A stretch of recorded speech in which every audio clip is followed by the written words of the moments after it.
कहानी की शुरुआत में हम डॉक्टर एलेक्स को देखते हैं, जो न्यूयॉर्क के कोलंबिया यूनिवर्सिटी में मैकेनिकल इंजीनियरिंग के प्रोफेसर है और साथ ही वह एक जीनियस साइंटिस्ट और बहुत ही काबिल और एक हार्ड वर्किंग पर्सन है। असल में डॉक्टर एलेक्स पर जुनून सवार था कि वह टाइम ट्रेवल कॉन्सेप्ट को दुनिया के सामने लेकर आए और उसे किसी के भी अंडर काम करना बिल्कुल पसंद नहीं है और सिर्फ अपने इन्वेंशन पर काम करना पसंद है। अब आगे हम देखते हैं कि एलेक्स की एमा नाम की एक गर्लफ्रेंड भी है जिसे वह बहुत प्यार करता है और आज शाम को वह अपनी गर्लफ्रेंड से मिलने जा रहा था, लेकिन रास्ते में उसकी नज़र एक बंद पड़ी खराब गाड़ी पर पड़ती है जिसका ड्राइवर गाड़ी को ठीक कर रहा था, लेकिन वह ड्राइवर हमेशा की तरह अपनी गाड़ी को हैंड ब्रेक लगा आना भूल जाता है। तो गाड़ी ठीक होते ही वह अचानक आगे चलने लगती है। तभी एलेक्स बिल्कुल ठीक समय पर गाड़ी की ब्रेक लॉक कर देता है।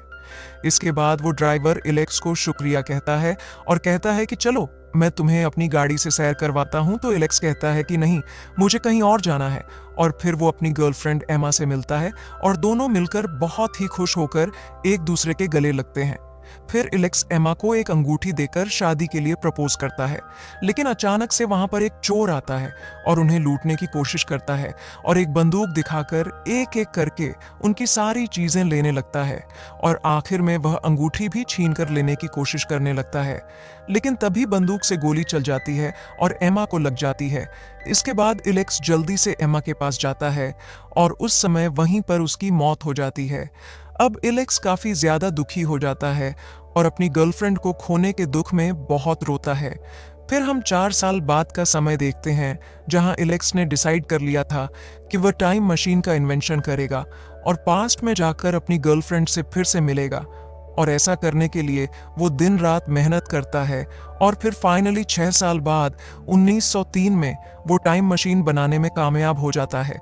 लेकिन इस इन्वेंशन के बारे में वो अपने बेस्ट फ्रेंड डेविड को भी नहीं बताता, जो हमेशा उसके लिए फिक्रमंद रहता था। फिर हम देखते हैं कि एलेक्स बिना टाइम वेस्ट किए तैयार होकर उस मशीन में बैठता है और टाइम मशीन को एक्टिवेट कर देता है और पहुंच जाता है पास्ट के उस समय में जिस दिन शाम को वो अपनी गर्लफ्रेंड एमा से मिला था, जहां पर वो एमा को जिंदा देखकर बहुत ही खुश होता है। लेकिन इससे पहले कि वो एक्सीडेंट रिपीट होता, वो एमा को वहां से दूर ले जाता है और उसे फूल देने के लिए एमा को रास्ते में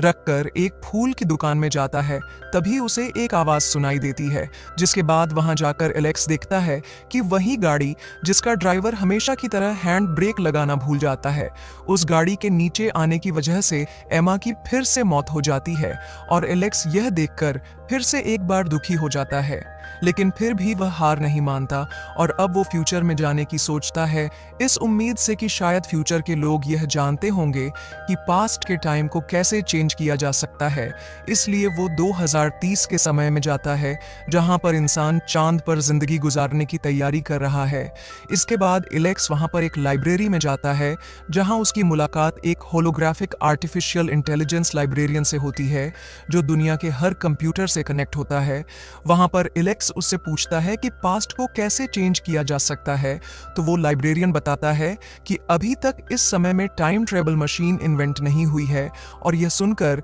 एलेक्स और भी ज्यादा निराश हो जाता है और इस बार वह और भी आगे के समय में 7 साल बाद 2037 के टाइम में जाता है, लेकिन इस टाइम में उसे जमीन बुरी तरह से डिस्ट्रॉय मिलती है। तब वहां पर 2 सोल्जर्स आकर उसे बताते हैं कि यह सब चांद पर कंस्ट्रक्शन की वजह से इकोसिस्टम डिस्टर्ब हो गई है